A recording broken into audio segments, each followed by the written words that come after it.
welcome you to this Women Leadership series organized by Express to Liberate, called The Secret of Psychological Wellbeing from the Lens of Women Leaders. So, let us begin with an introduction of our guest today. Miss Amrita Madan cleared her MBA from University of Florida and has worked in various job roles with companies like Ernst& Young, Deloitte, and presently she is Senior Vice President with Citigroup in New York and has now had a 21-year work experience in New York to her credit. So tell me, ma'am, a little about your journey in the corporate world.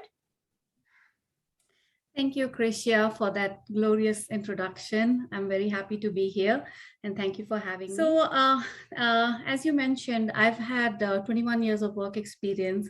I started in the consulting space, worked with big names like Ernst& Young, Pricewaterhouse, and Deloitte, and now I'm with Citigroup. So I do want to say that, I've been fortunate enough to work with some of the big names in the industry and have had a really good career. My career started off in India, and then I moved to the US for my education. And then ultimately I joined back the workforce. And now I'm working as Senior Vice President in Citigroup. So I do want to say that I've been fortunate to have some good experiences along the way and happy to share my journey with you today. That's great.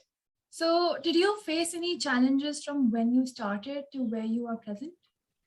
Yeah, like a lot of colleagues like myself who come from a minority background and essentially move internationally, we've had our own set of challenges. I think I can recall that initially in my career, I did feel, being socially excluded from some of the conversations that were happening around me. Sometimes I felt excluded from my male colleagues' conversation because of the gender gap. In other cases, I felt excluded from my female colleagues' conversations, primarily because of the cultural differences, given that, I was in an international space coming there for the first time to the US. So I've had those set of challenges. I think in those situations, what helped me the most were some of the colleagues and some of the peers who actually trusted in my capabilities and essentially made me feel comfortable and at home. And that's what encouraged me and challenged me to navigate through those challenges and become better and try to assimilate better in the organization. All right. So talking about challenges, have you ever faced corporate sexism? I don't think directly I've experienced corporate sexism like blatantly in my face, if you will. I think the journey from a career perspective, I just feel it could have been quicker along the way compared to some of my male counterparts. I think just the trajectory from moving from one level to the next, in my view, has been slow and could have been faster. So there may have been indirect corporate sexism just from a trajectory standpoint, but I've not experienced it directly. As I said, I've been fortunate enough to experience some good roles and projects and work with some great people with great minds. But from a trajectory standpoint, I just feel that it could have been quicker to where I wanted to be at different points of time during my career. Right. So you, as you mentioned, you have risen very swiftly to a great career, but by your hard work and sincerity. So have you ever felt the imposter syndrome? Yeah, so let's talk about the imposter syndrome. Imposter syndrome, in my view, is when somebody doubts their capabilities, somebody is not too sure of what they bring to the table, and they feel that that persona may be discovered by other people and folks who see you in a certain light. You don't feel that you deserve some of those accolades or achievements.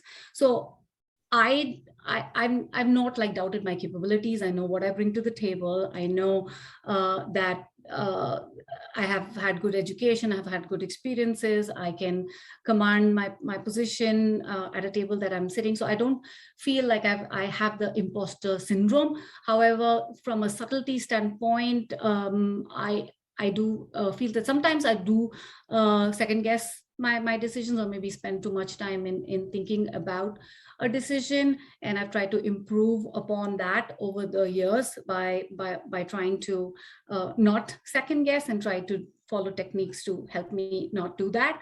But other than that, second guessing piece, I don't think I feel that I have the imposter syndrome, thankfully. Because I think it's very important for women in the workspace to trust their abilities and have confidence in their own self to further their own cause and rightfully demand what they deserve. Absolutely, ma'am. I agree with you there. So, but statistics portray that companies having more women leaders are much more successful. What factors do you believe impact a woman's ability to be a good leader? I think in my view, a lot of women that I've seen, and me personally, I feel that we have the quality of empathy, the ability to kind of empathize with people in terms of their situations, in terms of their circumstances. Women wear, so many hats. They deal with, kids at home. Obviously, the family life is there, and it's just the empathy aspect. I feel maybe I'm biased. The empathy aspect I feel, and the emotional intelligence I feel, women have it maybe a little bit of a superior edge there. In the workplace and organization, and that's why having the balance in the workforce, equal representation for women and men, brings a more balanced workforce and more balanced views and a diverse perspective to an organization. Right. So the pressure has always been disproportionately falling on women in the workplace. So here's the question: mental health and work life. Is there a balance? Yes, there's definitely a balance, and it depends upon how you tackle that balance and the priorities that you commit yourself to. So like early on in my career, obviously with no kids, and just being a individual contributor, I used to work late nights, and obviously that was early on in my career. And there was not like a sponsor or a mentor to tell me otherwise, right? But I learned through experience and over the years that if you don't demand what you want, or you don't set the boundaries for your own balance, work-life balance, then people just load you with more things to do, and unfortunately take advantage of the time that you have. And if you don't have kids, it doesn't mean that you don't have a personal life. You could be doing other things for your mental health, for your betterment, for your advancement of health purposes. There's so many things that you could be doing outside of work. Work is just an aspect of your life, right? So I think it's the boundaries that you set for yourself, and what you want is what you should ask for. And obviously there needs to be that there will be some circumstances where you do have to work late, but those should be exceptions rather than a norm. So I think it's the onus is upon the individual to set the boundaries and take care of their own mental health, as well as personal well-being. Right. So between work life and home life, I'm sure the stress is immense. So can you share some personal tips on how you manage stress and maintain good mental health? Yeah, for me, the biggest stress buster is exercising.